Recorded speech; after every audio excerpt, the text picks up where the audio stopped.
Gina has the 3 possible verdicts. Yeah. So what it sounds like we know, and it's kind of funny because, you'll be hearing this and you'll already know, but, it's not going to be a hung jury as far as we understand. There will be yeses and nos. So here are the 3, charges. Second-degree unintentional murder means causing death without intent by committing a felony. Second-degree manslaughter is causing a death by unreasonable risk. And third-degree murder means causing death by an imminently dangerous act showing a depraved mind. Those are the 3 charges.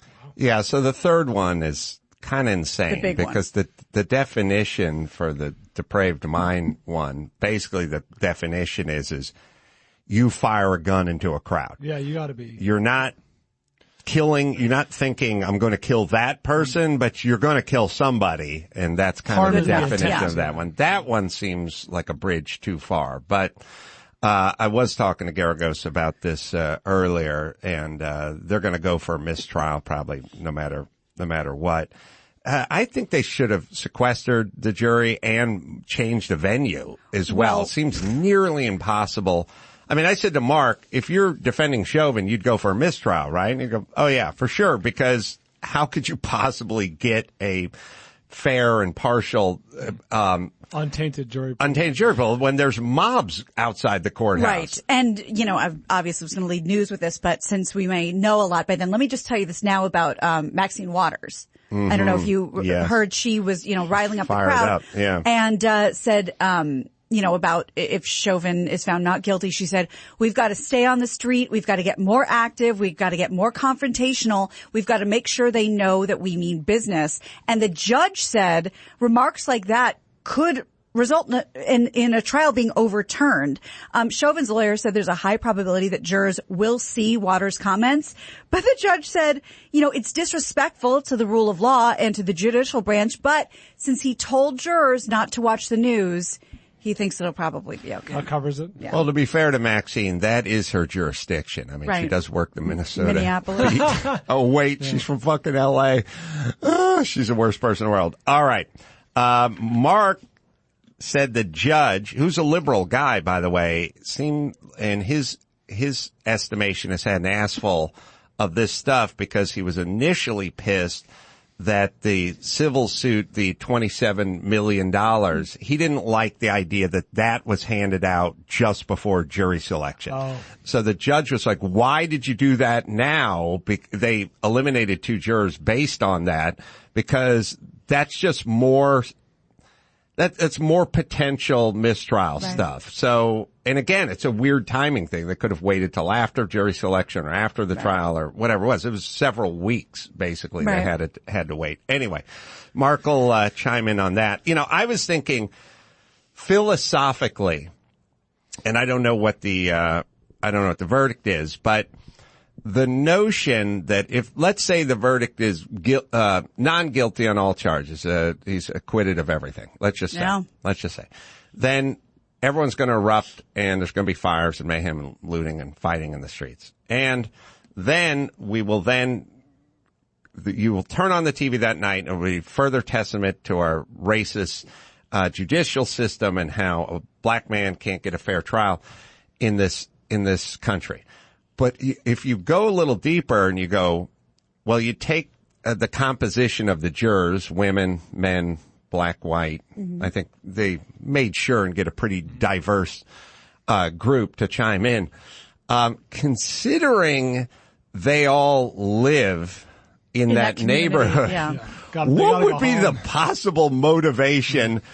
What would be the possible motivation for the black guy on the jury to acquit of all charges? Yeah. If you think about, like, if you really just let logic prevail and go, you think they want to walk out to their home on fire?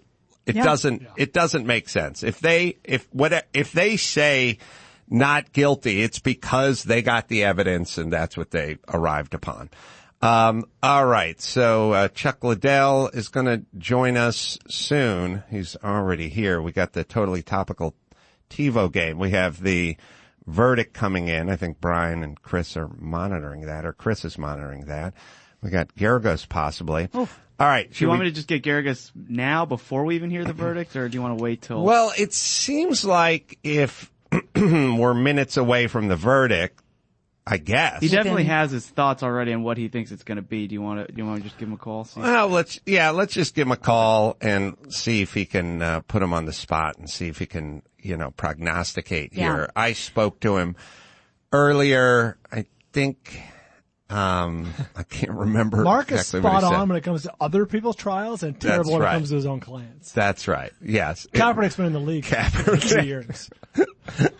Well, you have to understand, what have we learned about the term expert over the last few years or the last year? Expert?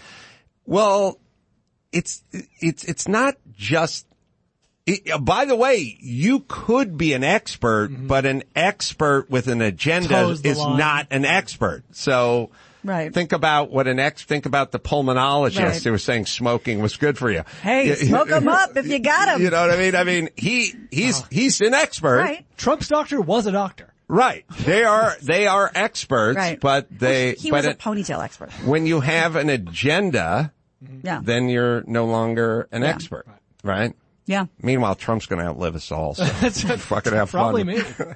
And remember, we've talked about this before, with the exception of OJ, which I think was a big deal, was that historically when there's a quick verdict, that means it goes the prosecution's way. So we'll see if we'll see if Mark has any thoughts about that too. Well, or we won't, because Geragos didn't pick up. He did say, when I asked him, can you call him? He's like, I think I can. So he must have something going on. He's going to try to squeeze it out, but he didn't pick up this one. Well, tell him to get out of bed. Yeah. And wipe the sleep from his eyes. All right. Grab a check and just wait. And join the working men and women of this country, man. All right. Shall we do the TiVo game in that case, Dawson? Let's play Totally Topical TiVo Trivia Time. Today. Okay, these are the exact descriptions, and first to 5 wins. God, I hope it's that Love Boat episode. and I'm going to fucking crush it. Buzzing with your name. And you're Pete. Adam will be playing as Pete. An idealistic FBI agent is enlisted by a government task force to aid in the escalating war. Brian. This is Zero Dark 30. Against drugs. Oh, no, it's my favorite Gina. Okay, go ahead, Gina. I think I heard Pete. I think I heard Pete, but Gina get it wrong said and then I'll so chime many in. times. Just go. Oh. I whiffed on that. I know, just forget the name and I'll do it. You're good to go. Medellin. Yes. Sicario. From 2015, it is Sicario. A pretty, popular teenager can't go out on a date until her ill temper. This is, Pete. this is 10 Things I Hate About You. 10 Things I Hate About You. From 1999. Ah, damn it. Larry Miller. A pragmatic U.S. Marine. Pragmatic. Observes the dehumanizing effects the Vietnam... Pete. Platoon.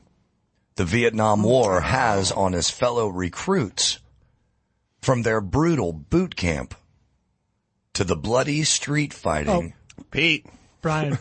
This is Full Metal Jacket. From 1987. God damn it. I guess he is pragmatic. I never really thought of it. Matthew Modine is pragmatic. A listless and alienated teenager decides to help his new friend, Pete. Transformers. Win the class presidency in their small... Brian. This is Napoleon Dynamite. From 2004. I hate that movie. This is tough. I do too.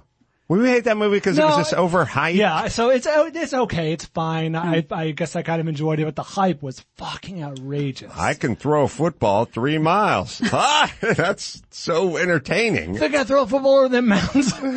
Uncle Rico. In the colorful future, a cab driver. Brian. This is with Mila Jovovich. Gina, it's The Fifth Element. Shit. From 1997. Oh man, that was a good pull. Actually, the up and coming pool player. Brian. Pete. Oh shit. Brian. I wanted 2 movies. I'll say The Color of Money. Yeah. Plays a long-time The Hustler. Yeah. From 1961. I was going to say Color of Money too.